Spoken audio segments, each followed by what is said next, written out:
Et salut les amis, c'est Farming Savoyard, comment allez-vous? On se retrouve aujourd'hui pour une nouvelle vidéo, une présentation de mode by Arsonic Modding. Donc c'est un John Deere 8520. Donc vous avez ici à peu près les 3 niveaux de salissure qu'il est possible d'avoir en gros, bien évidemment. Au centre, donc la version normale, donc sortie du concessionnaire. À droite, on a commencé un petit peu à travailler avec et les roues ont commencé à salir, les jantes également et le capot. Et à gauche, tout simplement, regardez le niveau de salissure qu'on peut avoir peut-être au niveau maximal, mais en tout cas, il y a quasiment toutes les inscriptions qui ont disparu. Sur le capot, les jantes ont disparu, en tout cas la couleur jaune. Donc il y a également les doubles roues, comme vous pouvez le constater. Donc on va monter à l'intérieur. Je vais vous montrer tout ça. Donc à l'intérieur, il est possible de rajouter avec la touche numéro 6 du clavier alpha numérique du poids. Donc comme ça. Vous avez avec la touche R la possibilité de rajouter le warning sign. Donc enlever le warning sign. Vous avez également la possibilité avec la touche N de rajouter les doubles roues arrière et avec la touche virgule de rajouter les doubles roues avant. Bien évidemment, clignotant gauche, clignotant droit, warning. Donc ça c'est 1, 2, 3. Touche clavier numérique numéro 5, feu avant. Clavier numérique, touche numéro 6, feu arrière. Et enfin les gyrophares. Si on passe par l'intérieur, ici est complète, voire plus que complète. Vous avez la porte ici. Vous avez la possibilité de régler votre rétroviseur, de le rentrer ou de le sortir. Pour le gauche, vous avez ici le rideau par soleil. Vous avez en appuyant sur cette touche-ci la possibilité d'ouvrir le capot. Alors regardez la modélisation du moteur, c'est complet, on voit tout. Les filtres, les durites, les conduits, tout, regardez les suspensions, c'est absolument magnifique. Moi en tout cas, j'adore.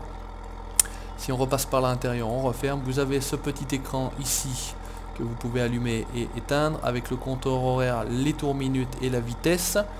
En appuyant ici, vous pouvez ouvrir et fermer le relevage. Donc là, il s'est refermé tout bêtement. En appuyant ici, vous avez la radio qui s'allume et qui s'éteint. Alors ça, c'est pour le fun. Ici, la même chose pour le rétro droit. Ouvrir, sortir le rétro. En repassant par l'intérieur, vous avez également l'arrière Windows, donc la fenêtre à l'arrière. Pas plus compliqué que ça. Alors au niveau de l'intérieur, je trouve que c'est plutôt bien modé, bien joli, moi j'adore. Vous avez vu de l'extérieur le skin John Deere, bien évidemment. Voilà, c'est à peu près toutes les possibilités. Ah non, j'en oublie une très importante, il faut remettre le HUD. Et si vous appuyez sur cette touche là, vous avez hop, les caméras disponibles. Donc la touche 1, caméra vue de la fenêtre arrière. Ici, vue sur le relevage à l'arrière. Ici j'ai pas bien compris, ça doit être sur le côté, mais j'arrive pas bien à déterminer. Ici c'est vu sur le côté du tracteur, voilà. Et la 5e, c'est pareil, c'est une vue un peu particulière et je sais pas bien d'où ça vient. Vous appuyez ici, vous fermez. Allez, on va rouler un petit peu avec. Je vais vous montrer ça. On va enlever les doubles roues tout simplement, on va repasser par l'intérieur, on va refermer la portière. Il fait pas très chaud. Donc pour info, c'est la map Poland V2 pour la présentation. Voilà, j'espère que vous aurez apprécié les 2 ou 3 minutes que vous avez eu de petits films au début. Et puis je vais vous faire écouter le bruit qu'il fait tout simplement au moment où on freine. Donc ça roule super bien, 60 km/h. Le bruit, je vous laisse écouter. Donc un bon bruit à mon avis de John Deere, même si je ne suis pas un grand spécialiste. Et écoutez le bruit que ça va faire quand je vais freiner tout simplement. Je prends un peu d'élan, je me tais. On a une espèce de déchargement de turbo, je vais dire. Je ne sais pas exactement comment vous expliquer ça. Mais en tout cas, c'est un très beau mode dont Arsonic nous permet d'avoir le lien d'EDL. Il nous partage ce mode malgré tous les problèmes qu'il a déjà eu et tous les problèmes qu'il existe encore sur la communauté farming. Encore récemment, d'autres modes ont été volés à leurs créateurs.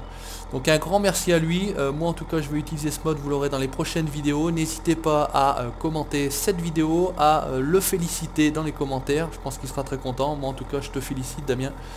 très grand merci à toi du partage.